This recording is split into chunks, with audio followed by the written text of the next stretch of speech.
Shalom, perkenalkan nama saya Junianti Zai, saya mahasiswi dari Institut Agama Kristen Negeri Tarutung dari grup A semester 4 program studi pendidikan dan anak usia dini. Pada kesempatan kali ini untuk menceritakan kisah seorang tokoh Alkitab untuk memenuhi tugas mata kuliah praktikum pengembangan alat permainan edukatif bahan limbah untuk anak usia dini yang dibimbing oleh Bapak Hisarto Sitorus MPDK.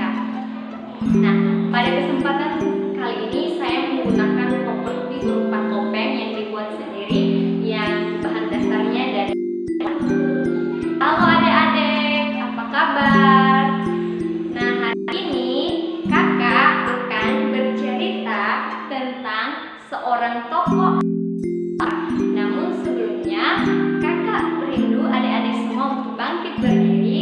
Sebelum kita mendengarkan cerita, mari kita bernyanyi, yaitu lagu Bapak Abraham. Kita mulai ya, 1, 2, 3. Bapak Abraham mempunyai banyak sekali anak-anak.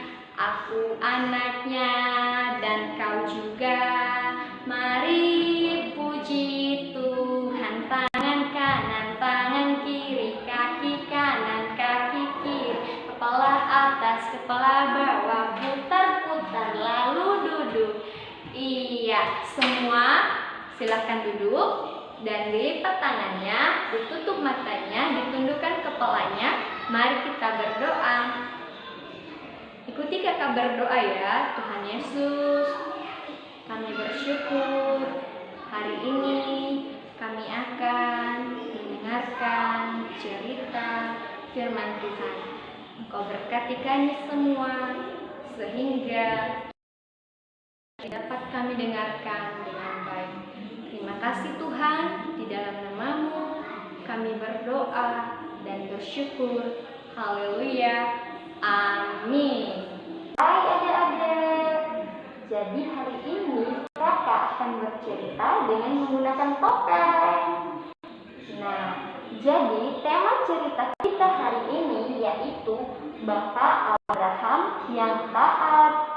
Nah, di suatu kota yang jauh dari sini tinggallah seorang bapak bernama Bapak Abraham dan seorang ibu yang bernama Ibu Sarah.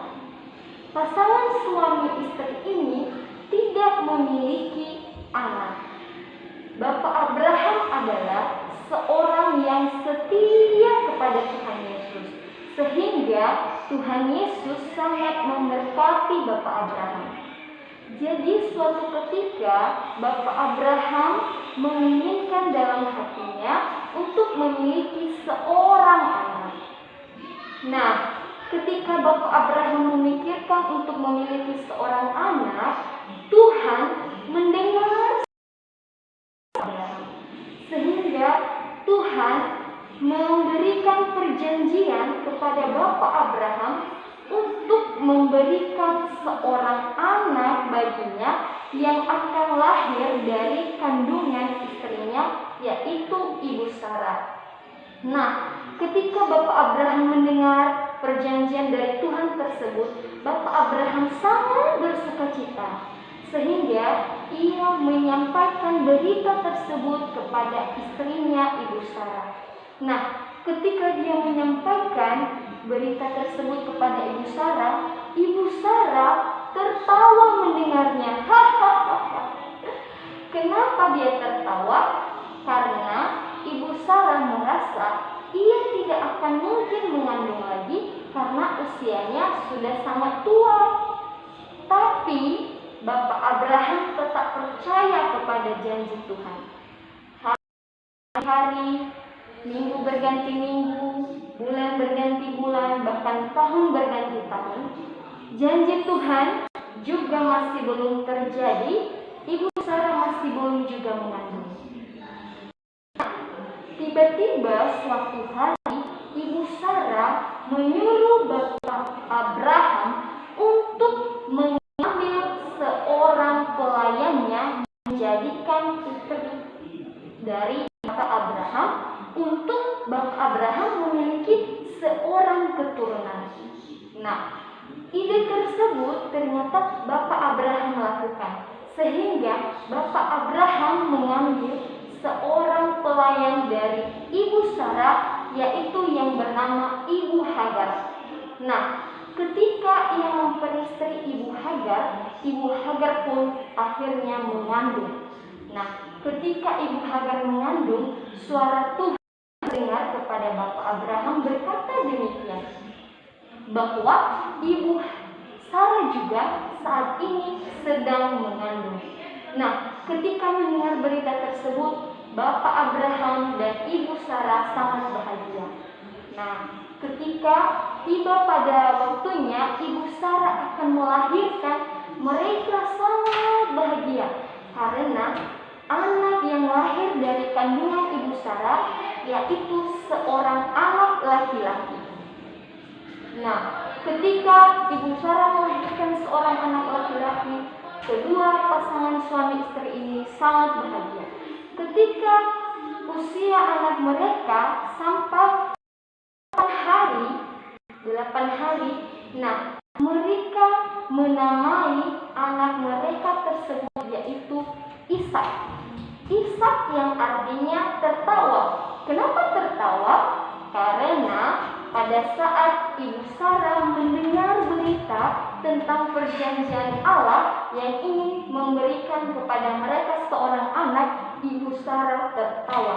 Nah, itulah artinya kenapa Ishak berarti tertawa.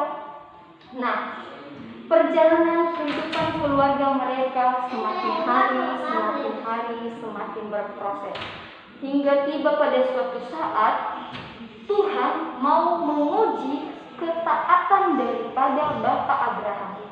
Nah, di dalam Kejadian pasal 20 ayat 2, Tuhan berfirman, Abraham, ambillah anakmu yang tunggal itu dan persembahkanlah ia kepadaku di atas sebuah gunung di Moria. Nah, ketika mendengar hal tersebut, Bapak Abraham pun taat akan perintah yang disampaikan Tuhan kepadanya. Sehingga pada esok harinya Bapak Abraham pergi ke Moria bersama 2 pelayannya dan seorang anaknya yaitu Ishak. Nah, tiba di perjalanan, ketika hampir sampai ke tanah yang dituju yaitu Moria, Bapak Abraham menyuruh kedua pelayan tersebut untuk tinggal di sini. Katanya, kamu pelayan tunggu di sini, karena aku dan putraku kami akan pergi ke sana dan berdoa kepada Tuhan. Lalu kedua pelayan tersebut pun mendengarkan akan perkataan daripada Bapak Abraham. Lalu tinggallah Bapak Abraham dan anaknya Ishak pergi berjalan hingga tiba di perjalanan. Anaknya Ishak berkata kepada Bapak Abraham, Bapak, kata Bapak Abraham, anakku. Lalu Ishak bertanya lagi kepada ayahnya, di sini sudah ada api dan kayu bakar. Lalu di manakah domba yang akan dipersembahkan kepada Allah? Lalu kata Bapak Abraham kepada anaknya Ishak, anakku, Tuhan telah menyediakan domba persembahan yang baik untuknya. Lalu ketika mendengar itu, Ishak pun terdiam. Lalu mereka melanjutkan perjalanan mereka berjalan. Sampai tiba di tempat yang telah ditentukan Allah bagi mereka mempersembahkan korban tersebut. Bapak Abraham mengumpulkan kayu dan membuat sebuah mezbah.